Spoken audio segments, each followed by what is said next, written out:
Hello बच्चा party लोग, कैसे हैं आप लोग? उम्मीद करते हैं बहुत अच्छे होंगे और मन लगा के अपना पढ़ाई कर रहे होंगे। तो अगर अभी तक आपने क्लास 12th यानी 12वीं कक्षा के इतिहास में कुछ नहीं पढ़ा और एग्जाम आपके सर पर आ चुका है, तो मैं 30 डेज का ये सीरीज लेकर आई हूँ जिसमें ये डे 1 है। अगर आपने अभी तक कुछ नहीं पढ़ा तो ये मेरी गारंटी है कि 30 दिन के अंदर मैं आपका पूरा इतिहास कंप्लीट करवाने की गारंटी, जिम्मेदारी हमारी। अगर आप चैनल पर नए हैं तो अभी चैनल को सब्सक्राइब जरूर कर ले ताकि सबसे पहले वीडियो आप तक पहुंच पाए।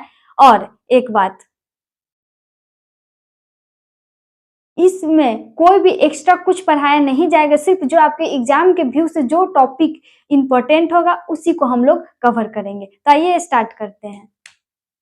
यहाँ पे हम लोग का चैप्टर का नाम है ईंट, मनके तथा अस्थिया। तो सबसे पहले हमको समझना है इस चैप्टर को कि इस चैप्टर का अर्थ क्या है। अर्थ समझ में आएगा तभी तो उसके आगे हम लोग बढ़ेंगे ना। तो यहाँ ईंट का मतलब जो पक्की ईंटें होती है जिससे हम लोग का दीवार तैयार होता है, घर बनकर तैयार होता है, उसके बारे में बात की गई है। मनके का मतलब जो मिट्टी के बर्तनें होती है, जैसे कि घड़े हो गए मिट्टी के, और वो सब छोड़िए, वो जो दिया देखते हो दीपावली में जलाते हैं वो भी तो मिट्टी का ही बना होता है। तो वो सब हो गए मनके, यानी कि जो मिट्टी की बर्तनें होते हैं उन्हें मनके बोलते हैं। और अस्थिया का मतलब जो शारीरिक हड्डी निकलती है, जानवर का हो तब या मनुष्य का हो तब, उस हड्डियों को बोलते हैं हम लोग अस्थिया। क्लियर? यानी कि इस चैप्टर में हम लोग को पढ़ना है ईंटे, मनके और अस्थिया के बारे में। और इस यहाँ पे देखिए ब्रैकेट में लिखा है हड़प्पा सभ्यता। तो हमको समझना ये है कि हड़प्पा सभ्यता दीदी होता क्या है, ये हड़प्पा सभ्यता इतना फेमस क्यों है, और ये हड़प्पा सभ्यता हर साल एग्जाम में क्यों आता है। तो आइए आज हम वो समझते हैं। तो सबसे पहले हड़प्पा सभ्यता इतना फेमस क्यों है, कि आप याद रखिएगा, हमारा जो ये पूरे भारत की बातें कर रही, इस भारत में सबसे पहले नगर की स्थापना यानी नगरीय जो गांव थी वो यही थी, हड़प्पा सभ्यता। यानी कि सबसे पहले शहर बनकर कौन सा तैयार हुआ, ये सबसे पहला सभ्यता कौन सा था, तो ये था हड़प्पा सभ्यता। इसलिए ये ज्यादा इंपॉर्टेंट हो जाता है हम लोग को पढ़ने के लिए।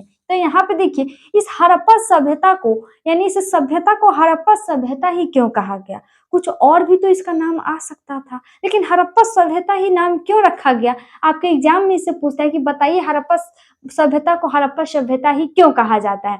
क्योंकि जो हम लोग नहीं, जो दयाराम साहनी नामक एक आदमी थे, उन्होंने उत्खनन किया। और कब किया?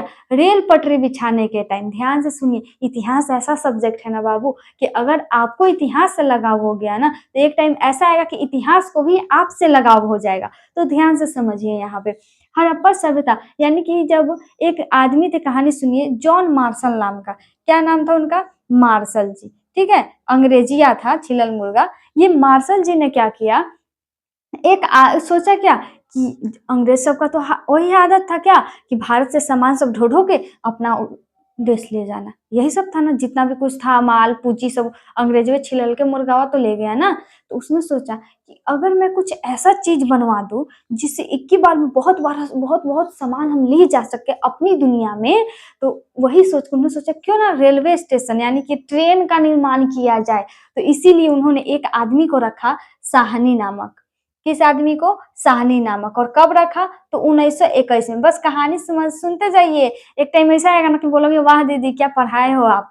तो यहाँ देखो इस मार्शल जी ने इस साहनी जी को बोला क्या कि तुम जाओ और ट्रेन पटरी जो होता है वो बिछाने की तैयारी करो। तो ट्रेन पटरी भी कैसे बिछता है, ये जो मान लो यहाँ पे ये जो ट्रेन पटरी होगी तो ये भी बिछाने के लिए पहले क्या कहेगा, धरती को खोना जाता है, जो प्रक्रिया होती है वो करने के बाद पटरी बिछता है। तो इन्होंने खोदना स्टार्ट किया दयाराम साहनी ने। तो दयाराम साहनी ने जब खोदा तो वहां से निकले ईंटे, एक दो निकला इग्नोर कर दिया, लेकिन जब खोदते गए मतलब खुदाई हुआ तो और ज्यादा ईंटें निकलने लगी, तरह तरह के सामाने निकलने लगे। तो इससे उनके मन में शक हुआ, तो उन्होंने इस पर खोजना शुरू किया।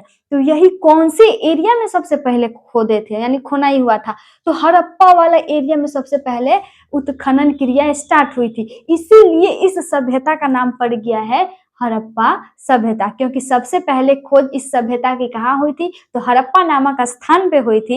इसीलिए इस सभ्यता का नाम है हड़प्पा सभ्यता। और किसके नेतृत्व में हुई थी, तो जॉन मार्शल के नेतृत्व में। किसने किया था, तो दयाराम साहनी ने। कब किया था? 1921 में। ओवरलोड नहीं लेना, नहीं याद हो रहा आप मत याद करो, याद करवाने की गारंटी हम लेते हैं। आप बस वीडियो कंटिन्यू देखिए, स्किप कीजिएगा, आप ही का घाटा है। अब यहाँ पे देखिए मैंने लिखा हड़प्पा संस्कृति, मतलब उनका नाम कैसे पढ़ो, वो मतलब कैसे आप लिखोगे, लिखने का स्टाइल भी तो होना चाहिए। तो वही है यहाँ पे, इस सभ्यता को हड़प्पा सभ्यता भी कहा जाता है क्योंकि इस सभ्यता की खोज सर्वप्रथम हड़प्पा नामक स्थान पर की गई थी। इस सभ्यता को आप बोलेगा, अगर ज्यादा तेज बनेगा ना तो कोई कोई पूछ देता है, अच्छा बताओ इस सभ्यता को हड़प्पा सभ्यता क्यों कहा जाता है? तो आप बोलना क्योंकि सबसे पहले हड़प्पा नामक स्थान पर इस सभ्यता की खोज की गई थी, इसीलिए इसे हड़प्पा सभ्यता कहते हैं। तो उम्मीद करते हैं हड़प्पा सभ्यता क्यों इसे कहा जाता है आपका कॉन्सेप्ट क्लियर हो गया होगा। अब इसका एक और नाम है, पता है आपको? इसका भी दो और नाम है, एक सिंधु घाटी सभ्यता, एक कांस्य युगीन सभ्यता। तो इसका सिंधु घाटी सभ्यता नाम क्यों पड़ गया?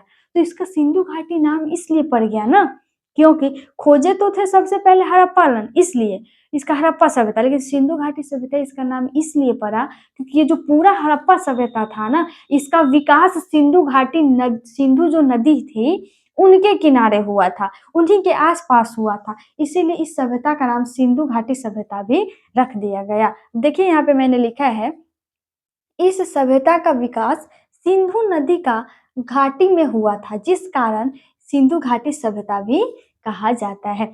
इसको सिंधु घाटी सभ्यता क्यों कहा जाता है? क्योंकि सिंधु नदी के किनारे हड़प्पा सभ्यता का विकास हुआ, इसलिए इसे सिंधु घाटी सभ्यता भी कहा जाता है। अब एक और है कांस्य युगीन सभ्यता।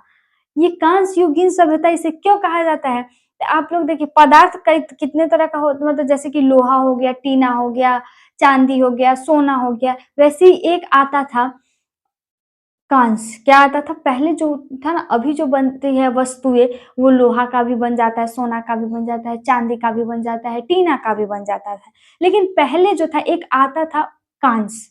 कांस्य से ही वो अपना हार भी बनाते थे, या कोई मूर्ति हुआ वो भी कांस्य से, या कोई एक्सपेंसिव चीज यानी महंगा महंगा वाला अच्छा अच्छा चीज का निर्माण किससे होता था? तो कांसा से होता था। वही कांसा के कारण इसका नाम पड़ गया कांस्य युगीन सभ्यता। तो आपसे पूछेगा कांस्य युगीन सभ्यता इसका नाम क्यों पड़ा? क्योंकि उस समय कांसा का उपयोग बहुत ज्यादा होता था, इसीलिए उस इस सभ्यता का नाम क्या पड़ गया है? कांस्य युगीन सभ्यता। होप करती हूँ समझ में आ गया इनका नामकरण कैसे होता है। अब यहाँ पे देखिए इनकी खोज के बारे में, तो अभी मैंने बताया था, फिर से समझिए। हड़प्पा सभ्यता की खोज 1921 ईस्वी में। ये जितना इम्पोर्टेंट आप समझो ना, उससे भी कई ज्यादा इम्पोर्टेंट है। मैं आपको दावा ठोक के कह रही हूँ ना कि अगर ये क्वेश्चन आपके एग्जाम में ना आए तो आके आप मुझे बोलना, क्योंकि ये 110% लिख के ले लो आप कि ये क्वेश्चन आपको आएगा। ऑब्जेक्टिव में आ जाए तो, या सब्जेक्टिव में आ जाए तो, कि हड़प्पा सभ्यता की खोज कब हुआ, किसने किया और किसके नेतृत्व में हुआ, ये आपके एग्जाम व्यू से बहुत इंपॉर्टेंट है। तो कब हुआ? तो 1921 ईस्वी में दयाराम साहनी ने किया था। किसने? 1921 ईस्वी में दयाराम साहनी ने किया था। और किसके नेतृत्व में? तो सर जॉन मार्शल के नेतृत्व में। अब हम लोग देख लेते हैं, यहाँ तक तो आप लोग को समझ में आ गया ना? थोड़ा भी डाउट हो बाबू अब बोलना, क्योंकि आपका 12th भी आपका फ्यूचर निर्धारित करेगा कि आपको आगे क्या करना है। अब यहाँ पे देखिए हड़प्पा सभ्यता की कुछ विशेषताएं हैं, आपके एग्जाम में पूछता है, पता है? हड़प्पा सभ्यता से मैं आपको यहीं पे क्वेश्चन आउट कर देती हूँ। हड़प्पा सभ्यता से दो क्वेश्चन जो बहुत फेमस है। पहला आपसे पूछा जाएगा कि हड़प्पा सभ्यता की विशेषताएं बताएं, ये, और दूसरा क्वेश्चन पूछा जाता है कि हड़प्पा सभ्यता के पतन का क्या कारण था, ये। ठीक है, तो अभी हम लोग पढ़ लेते हैं विशेषताएं। तो विशेषताएं में सबसे पहला विशेषता है नगर नियोजन। यह पता है हड़प्पा सभ्यता का जो नगर यानी कि जो गांव था, जो घर था, वो जो बनाने का स्टाइल था ना, जो अभी तक भी लगभग नहीं बन पाए, जो बड़े बड़े शहरों में अभी जाकर बन रहा है, हड़प्पा सभ्यता उसी टाइम में क्या किया था? बनाकर रख दिया था वैसा वैसा शहर। आगे बताएंगे कि इसका युग क्या था, इसका काल क्या था, सब पेशेंस रखिए, लेकिन अभी जो आपके लिए इंपॉर्टेंट है मैं वो बता रही हूँ। तो वही यहाँ पे नगर नियोजन, हड़प्पा और मोहनजोदड़ो। अब ये मोहनजोदड़ो दीदी एक नया शब्द आ गया। मोहनजोदड़ो में भी क्या हुआ? हड़प्पा सभ्यता के कि मिले, यहाँ मोहनजोदड़ो है ना, हड़प्पा सभ्यता का सबसे बड़ा पार्ट था। ठीक है, मोहनजोदड़ो वही जैसे शहरों को ग्रिड पैटर्न में बनाया गया, और जहां सड़कें एक दूसरे को क्या करती थी? समकोण पे काटती थी, यानी कि यहाँ की जो सड़कें थी ना एकदम सीधी सीधी थी और एक दूसरे को समकोण पे क्या करती थी? काटती थी। तो आपके ऑब्जेक्टिव में बनता है कि हड़प्पा सभ्यता की सड़कें कैसी थी? तो समकोण थी। समकोण पे क्या करती थी? एक दूसरे को काटती थी। दूसरा है जल निकासी, इसका जल निकासी भी हैवी क्वालिटी का था। यहाँ पे जल निकासी के लिए इनके घरों में नालियाँ पहले ही बना दिया जाता था और वो नाली का कनेक्शन धीरे-धीरे जाके लास्ट में सभी घरों का जो नाली छोटी-छोटी थी, नाली का कनेक्शन लास्ट में जाके एक बड़ा नाला में क्या होता था, मिल जाता था और उस नाला का भी खासियत ये था कि उस नाला को भी पत्थर से मोटे-मोटे पत्थरों से क्या कर दिया जाता था, ढक दिया जाता था ताकि प्रदूषण, ताकि बीमारियाँ ना हो, ठीक है? वहीं यहाँ एक अत्यंत उन्नत जल निकासी का प्रणाली था जिसमें पक्की नालियों तथा स्नान घर भी शामिल था। ये भी पूछ सकते हैं उस टाइम किस तरह की नालियाँ थी, तो पक्की नालियाँ थी। भाई साहब ये जो मोहनजोदड़ो था ना और जो हड़प्पा सभ्यता था, ये बहुत ही उन्नत प्रणाली का था जो अभी जाकर बड़े-बड़े शहरों में जो कामें हो रही है, वो इनकी यानी कि भी कितनी साल पहले की जो ये सभ्यता है, जो कैसे पतन हुआ अभी तक पता नहीं चला है, उस सब में ये सब हो चुका था। अब हम इससे आगे देखते हैं। देखने से पहले एक चीज़ और आप याद रखिएगा, बहुत बच्चे कन्फ्यूज़ होकर गलत कराते हैं क्वेश्चन। क्या? कि हड़प्पा सभ्यता किस नदी के किनारे है? तो आप याद रखिएगा रावी। ध्यान से सुनिए, अब आप लोग कितने बच्चे होंगे जो याद किए होंगे क्या सिंधु? सिंधु नहीं याद रखना। अगर आपसे पूछेगा हड़प्पा सभ्यता किस नदी के किनारे है, तो आप बोलना रावी नदी। लेकिन अगर पूछेगा सिंधु घाटी सभ्यता किस नदी के किनारे है, तब आप मारिएगा सिंधु। या मोहनजोदड़ो किस नदी के किनारे है, वो बात की बात है। लेकिन अगर हड़प्पा पूछे तो आपको रावी मार के आना है। तो होप करती हूँ इतना समझ में आया होगा। अब देखते हैं आगे। अब देख लेते हैं जो इसके 3 और बचे हुए थे विशेषताएँ वो हड़प्पा सभ्यता के। तो उसके बाद तीसरा है कृषि और व्यापार, यानी कि जब हड़प्पा सभ्यता जिस टाइम में था, उस टाइम इनकी कृषि भी उच्च प्रणाली की थी। गेहूँ, जौ ये सब इनके टाइम में उगाया जाता था और व्यापार के लिए दूर-दूर से तांबा, टीन और सोने जैसी वस्तुओं का ये क्या करते थे, व्यापार करते थे। यानी कि कांसा बेचते थे और सोना, टीन, चांदी ये सब जो होता है वो क्या करते थे, लेते थे और ऐसे करते-करते इन्होंने कांस्य युगीन समाज की भी स्थापना कर ली थी। उसके बाद यहाँ पे देखिए धार्मिक विश्वास, यानी कि जब हड़प्पा सभ्यता था, तो उस टाइम पूजा होती थी या नहीं होती थी? तो जब खुदाई हुई तो वहाँ से तरह-तरह की देवी-देवताओं की क्या निकली? कांसा युक्त मूर्तियाँ निकली, जिससे ये साबित हुआ कि हड़प्पा सभ्यता के टाइम पे भी क्या पूजा-पाठ ये सब किया जाता था। मुख्य रूप से ये सब क्या करते थे, शिव जी भगवान का मूर्ति मिला जिसको देख पशुपतिनाथ की, जिनको देखकर इन लोग बोलते हैं, क्या अनुमान लगाते हैं कि हड़प्पा सभ्यता का जो धार्मिक विश्वास था वो सबसे ज्यादा शिव जी भगवान पर था। क्लियर? उसके बाद एक माता की भी मूर्ति मिली जिससे ये भी अनुमान लगाया जाता था कि उस टाइम माता मातृ पूजन भी मुख्य रूप से की जाती थी। उसके बाद मुख्य रूप से देखिए यहाँ पे लिपि बहुत चर्चित है। लिपि क्यों? क्योंकि आज तक इनका जो लिपि है वो पढ़ा जा सका नहीं है। यानी कि हड़प्पा सभ्यता की जब खुदाई हुई तो खुदाई से कुछ लिखा-लिखा बहुत सारा चीज़ मिला है, लेकिन उसको आज तक किसी ने भी पढ़ नहीं पाया। उनकी लिपि आज तक कोई भी समझ नहीं पाया है। तो यहाँ से आपसे पूछ सकता है कि हड़प्पा सभ्यता की लिपि कैसी है? तो आप बोलिएगा चित्रात्मक लिपि है। कैसा है बाबू? चित्रात्मक लिपि। क्या हड़प्पा सभ्यता की लिपि को अभी तक पढ़ा जा चुका है? तो आप बोलिएगा नहीं, हड़प्पा सभ्यता की लिपि अभी तक पढ़ी जा सकी नहीं है। क्लियर? उसके बाद यहाँ पे देखिए एक टॉपिक आप लोग का छूट गया था कि हड़प्पा सभ्यता या सिंधु घाटी सभ्यता का कालक्रम कितना है?